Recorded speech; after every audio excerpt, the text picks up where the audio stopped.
இந்த செய்தியை உங்களுக்காக வழங்குவது யூரோ குரூப் மலேசியா.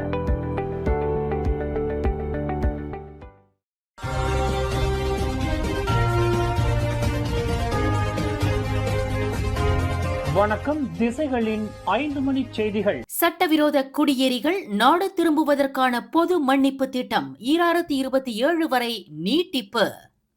மலேசியாவில் உள்ள சட்டவிரோத குடியேறிகள் சுயமாக முன்வந்து தங்களது நாடுகளுக்கு திரும்புவதற்கான நாடு திரும்பும் பொது மன்னிப்பு திட்டம் 2.0 அடுத்த ஆண்டு மே 31ஆம் தேதி வரை நீட்டிக்கப்பட்டுள்ளதாக குடிநுழைவுத்துறை அறிவித்துள்ளது. ஏற்கனவே வழங்கப்பட்ட இந்த பொது மன்னிப்பு திட்டம் இன்று ஏப்ரல் 30ஆம் தேதி முடிவடையும் நிலையில் தற்போது இது 2027ஆம் ஆண்டு மே 31ஆம் தேதி வரை நீட்டிக்கப்பட்டுள்ளதாக மலேசிய குடிநுழைவுத்துறை தலைமை இயக்குநர் டத்தோ ஜக்கரியா ஷாபான் தெரிவித்தார். சட்டவிரோத குடியேறிகள் சுயமாக தங்கள் நாடுகளுக்கு திரும்பும் இந்த பொது மன்னிப்பு திட்டத்தின் ஆக்கப்பூர்வமான செயல்பாட்டை கருத்தில் கொண்டு மேலும் ஓராண்டிற்கு நீட்டிக்கப்பட்டுள்ளது என்பதையும் டத்தோ ஜக்கரியா விளக்கினார். கடந்த ஓராண்டில் மட்டும் 112 நாடுகளைச் சேர்ந்த சுமார் 2.5 லட்சம் குடியேறிகள் இத்திட்டத்தின் கீழ் பதிவு செய்துள்ளனர். இதன் மூலம் அரசாங்கத்திற்கு 127 மில்லியன் ரிங்கிட் அபராத தொகை வருவாயாக கிடைத்துள்ளது. அதே வேளையில் சட்டவிரோத குடியேறிகள் மற்றும் அவர்களுக்கு அடைக்கலம் தருவோருக்கு எதிரான அதிரடி சோதனைகள் நாடு தழுவிய ரீதியில் தீவிரப்படுத்தப்படும் என்றும் தண்டனைகளை தவிர்க்க விரும்பும் குடியேறிகள் உடனடியாக இந்த பொது மன்னிப்பு திட்டத்தை நல்ல முறையில் பயன்படுத்திக் கொண்டு தங்களுக்கான அபராத தொகையை செலுத்திவிட்டு நாடு திரும்ப வேண்டும் என்றும் டத்தோ ஜக்கரியா ஷாபான் வலியுறுத்தினார். நெகிரி செம்பிலான் மாநிலத்தின் 14 அம்னோ சட்டமன்ற உறுப்பினர்கள் தங்களது ஆதரவை மீட்டுக் கொண்ட போதிலும் மாநில அரசு இன்னும் பலமாகவே இருப்பதாக போக்குவரத்து அமைச்சர் ஆந்தனி லோக் தெரிவித்துள்ளார். புதிய அரசாங்கத்தை அமைப்பதற்கோ அல்லது புறவாசல் வழியாக ஆட்சியை கைப்பற்றுவதற்கோ அம்னோவின் மத்திய தலைமை ஆதரவு அளிக்கவில்லை என்று அவர் தெளிவுபடுத்தினார். இது தொடர்பாக அம்னோ தலைவர் அமர் ஜயிட் அமிடி அமைச்சரவை கூட்டத்திலேயே உறுதி அளித்துள்ளதாக லோக் குறிப்பிட்டார். நெகிரி செம்பிலான் மாநில அளவில் இந்த அரசியல் நெருக்கடி ஏற்பட்டிருந்தாலும் சட்ட விதிகளின்படி பேச்சுவார்த்தைகள் மூலம் இதற்கு சுமூக தீர்வு காணப்படும் என எதிர்பார்க்கப்படுகிறது. தற்போதைய நிலையில் ஆட்சி மாற்றத்திற்கு வாய்ப்பில்லை என்று இன்று நடைபெற்ற செய்தியாளர் சந்திப்பில் அவர் உறுதியாக தெரிவித்தார். கடந்த 4 ஆண்டுகளில் ஜொஹோர் மாநிலம் 272 பில்லியன் ரிங்கிட் முதலீடுகளை ஈர்த்துள்ளதாக ஜொஹோர் இடைக்கால சுல்தான் துங்கு மக்கோத்தா இஸ்மாயில் பெருமிதத்துடன் தெரிவித்துள்ளார். குறிப்பாக கடந்த ஆண்டு மட்டும் 110 பில்லியன் ரிங்கிட் முதலீடுகளை பெற்று மலேசியாவிலேயே அதிக முதலீட்டை ஈர்த்த மாநிலமாக ஜொஹோர் வரலாறு படைத்துள்ளது என்று துங்கு இஸ்மாயில் சுட்டிக்காட்டினார். இந்த வெற்றியின் மூலம் 80,000க்கும் அதிகமான வேலை வாய்ப்புகள் உருவாக்கப்பட்டுள்ளதோடு மாநிலத்தின் வருவாய் 2025இல் 2.68 பில்லியன் ரிங்கிட்டாக உயர்ந்துள்ளது. ஜொஹோர் சிங்கப்பூர் சிறப்பு பொருளாதார மண்டலம் போன்ற வியூகப்பூர்வ திட்டங்களே இந்த வளர்ச்சிக்கு முக்கிய காரணம் என்று இன்று ஜொஹோர் மாநில சட்டமன்ற கூட்டத்தை திறந்து வைத்து உரையாற்றுகையில் துங்கு இஸ்மாயில் இதனை தெரிவித்தார். மக்களின் நலனுக்காக 10 பில்லியன் ரிங்கிட் அரசாங்க செலவினங்களை மறுசீரமைப்பு செய்யும் நிதி அமைச்சின் திட்டத்திற்கு வீடமைப்பு ஊராட்சித்துறை அமைச்சு முழு ஆதரவை தெரிவித்துள்ளது.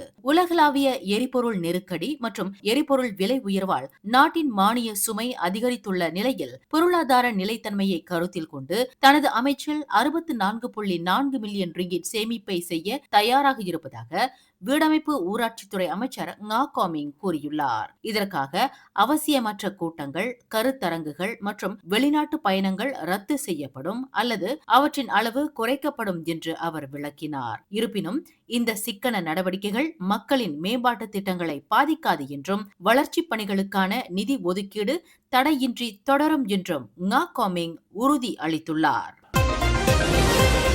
சுமார் 2,25,000 ரிங்கிட் மதிப்பிலான போலியான விநியோக ஆவணங்களை சமர்ப்பித்ததாக மேஜர் அந்தஸ்தில் உள்ள 43 வயது ராணுவ உயர் அதிகாரி டி விவேகானந்தன் மீது மலாக்கா செஷன்ஸ் நீதிமன்றத்தில் இன்று குற்றம் சாட்டப்பட்டுள்ளது. தெரண்டா ராணுவ முகாமில் பணியாற்றிய மேஜர் விவேகானந்தன் கடந்த 2024ஆம் ஆண்டு மார்ச் முதல் நவம்பர் வரையிலான காலகட்டத்தில் பராமரிப்பு மற்றும் கட்டுமான பணிகளுக்காக பொருட்கள் வாங்கப்பட்டதாக பொய்யுரைத்து போலியான விலை பட்டியல்களை தயாரித்து தற்காப்பு அமைச்சை ஏமாற்றியதாக 5 குற்றச்சாட்டுகள் அவர் மீது சுமத்தப்பட்டுள்ளன. எனினும் நீதிமன்றத்தில் தன் மீதான குற்றச்சாட்டுகளை மேஜர் விவேகானந்தன் மறுத்து விசாரணை கோரியுள்ளார். இதனைத் தொடர்ந்து மேஜர் விவேகானந்தனுக்கு 30,000 ரிங்கிட் ஜாமீன் அனுமதித்த நீதிபதி எலிசபெத் பயாவான் அந்த உயர் ராணுவ அதிகாரியின் கடப்பிதழை நீதிமன்றத்தில் ஒப்படைக்கவும் மாதந்தோறும் ஊழல் தடுப்பு ஆணைய அலுவலகத்தில் ஆஜராக வேண்டும் என்றும் உத்தரவிட்டார். மேஜர் விவேகானந்தனுக்கு எதிரான குற்றச்சாட்டு நிரூபிக்கப்படுமானால் அவருக்கு 20 ஆண்டு சிறை மற்றும் அபராதம் விதிக்கப்படும். திசைகள் செய்தி ஊடகத்தில் பணியாற்ற விருப்பமா? விற்பனை துறையில் சாதிக்கும் ஆர்வம் கொண்டவரா நீங்கள்? அப்படியென்றால் நாங்கள் தேடுகின்ற நபர் நீங்களாக இருக்கலாம். புதிதாக பட்டம் பெற்றவர்களும் விண்ணப்பிக்கலாம். விண்ணப்பதாரர்கள் சொந்த வாகனத்தை கொண்டிருக்க வேண்டும். மின்னஞ்சல் admin@திசைகள்news.com. தொடர்பு எண்கள் 0361811414 அல்லது 0123516515. 3 நாட்களாக மேற்கொள்ளப்பட்ட தீவிர தேடுதலுக்கு பிறகு கால்வாயில் தவறி விழுந்து நீரில் மூழ்கிய 10 வயது சிறுவனின் சடலம் இன்று கண்டெடுக்கப்பட்டுள்ளது. கனத்த மழைக்கு மத்தியில் ஷாலாம் பண்டார் புஞ்சா அலாமில் கால்வாய் ஓரத்தில் கால்பந்து விளையாடிக் கொண்டிருந்த கைரில் இசானி கைசாலுலி நூர்டின் என்ற அச்சிறுவன் கரை புரண்டோடிய நீரில் அடித்து செல்லப்பட்டதாக கூறப்பட்டது. இந்த சம்பவத்தை நேரில் பார்த்த அதிர்ச்சியால் அவனது நண்பர்கள் 3 மணி நேரம் கழித்து தகவல் தெரிவித்ததை தொடர்ந்து பல்வேறு மீட்பு குழுவினர் அந்த சிறுவனை தேடும் நடவடிக்கையை தொடங்கினர். சிறுவன் தவறி விழுந்த இடத்தில் இருந்து சுமார் 6 கிலோமீட்டர் தொலைவில் உள்ள சுங்கைபுலோ ஆற்றில் இன்று மதியம் 1 மணியளவில் சடலம் கண்டெடுக்கப்பட்டதாக ஸ்லாங்கூர் மாநில தீயணைப்பு மற்றும் மீட்புத்துறையின் உதவி இயக்குனர் அமாட் முக்லிஸ் முக்தார் தெரிவித்தார். மீட்கப்பட்ட சிறுவனின் சடலம் போலீசாரிடம் ஒப்படைக்கப்பட்டதாக அவர் குறிப்பிட்டார்.